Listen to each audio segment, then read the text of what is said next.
setting goals. It can turn out to be a drama for your life. Here's what goals are. Your vision of the future. Now, there's two ways to face the future. One, with apprehension. Number two, with anticipation. Guess how most people face the future? With apprehension. Why? Major reason why. They don't have it well designed.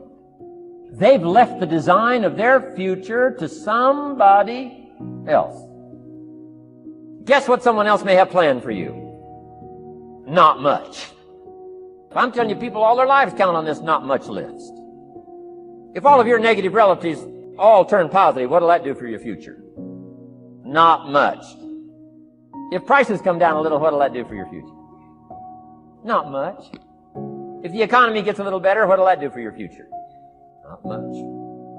Most people all their lives, with their fingers crossed, count on this not much list. You say, well, then how can my life dramatically change? You got to count on yourself. And here's one of the things you got to count on. Your ability to design the future.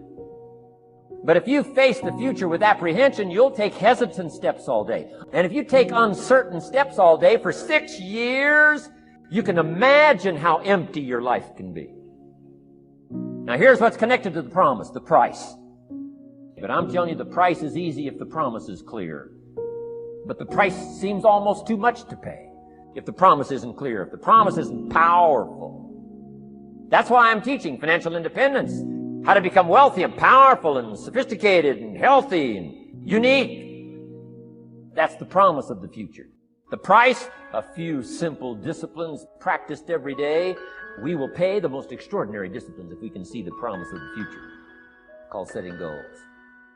If you do not think you deserve success, if you do not think you deserve a bigger home, to have an outstanding mate, or beautiful, well-disciplined children who are productive, if you don't think you deserve them, then you'll do things that will keep you from getting them.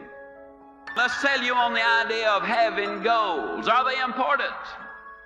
At Yale University in 1953, they did a study. They discovered that of the graduating seniors, only 3% of them had definite, written down goals. 20 years later, they did another survey of those seniors who had graduated. They discovered that the 3% who had committed their goals to paper had accomplished more than the 97% who had not written them down. What about you personally? Have you got your goals laid out? Are you a meaningful specific, or are you a wandering generality? People today complain of lack of time. It's not lack of time that's the problem, it's the lack of direction. Howard Hill was probably the greatest archer who ever lived. He won 281 consecutive tournaments. He was never beaten in competition. And yet I'm going to look at you dead center and say to you, I could spend 20 minutes with you, and at the end of that 20 minutes, Dick, I could have any man in this audience hitting the bullseye more consistently than Howard Hill could have on the best day he ever had, provided we blindfolded Howard Hill and turned him around so he would not know which direction he was facing. And you rather obviously laugh and say, Ziegler, that's silly. Of course. How could a man hit a target he could not see? That's a pretty good question. Here's another one. How can you hit a target you do not have? Have you got one? Are you going to work tomorrow because that's what you did yesterday? If that's the reason you're going tomorrow, you won't be as good tomorrow as you were yesterday because you're 2 days older and no closer to the goal you do not have. I'll be leaving on an airplane tomorrow for Toledo, Ohio. It's dangerous for that plane to fly. And yet the engineers tell me that it's more dangerous for that plane to stay on the ground. that it will rust out faster than it will wear out up into the heavens. Besides, planes are built for flying. Ships are built for sailing. Houses are built for living. And man, too, was built for purpose. He was designed for accomplishment. He's engineered for success. He's endowed with the seeds of greatness. And the greatest danger we as human beings have is when we do not do anything at all. See, I think it's all right to have money as one of your goals. Occasionally I speak to people and they say, well, I don't want to make a lot of money. You know, I believe a man or a woman that would say that would lie about other things too. Every once in a while I'll have some of my Christian friends say, Zig, how do you reconcile all of that talk about money with Christianity? And I say, it's easy. I believe God made the diamonds for His crowd, not Satan's bunch. Moses was a millionaire. Solomon, the richest man who ever lived. And old Job wouldn't have qualified for the food stamp program, if you know what I mean.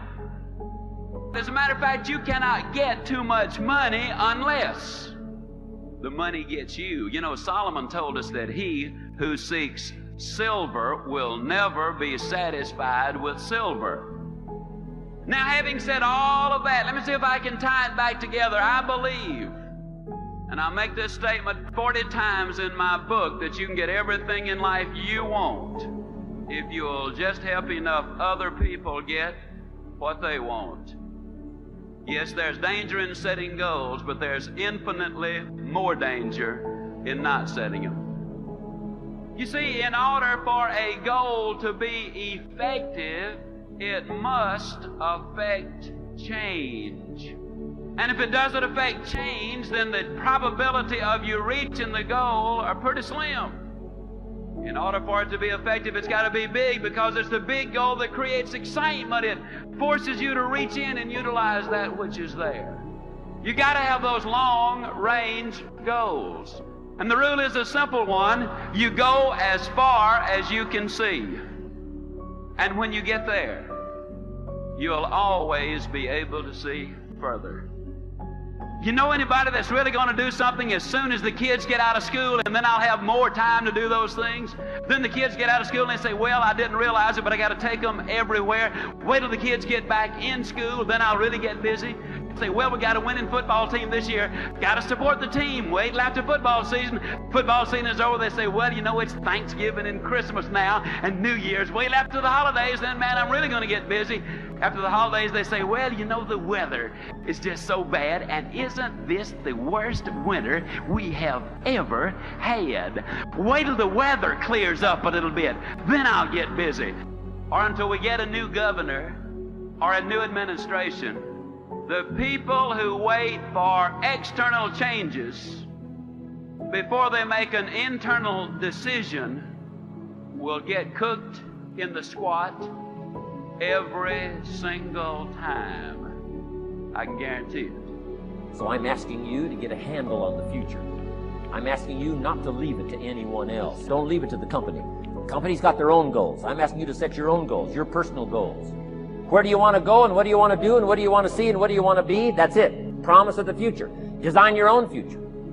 It's within your hands, your capacity to do so. Here's how simple now goal setting is. It's not mysterious.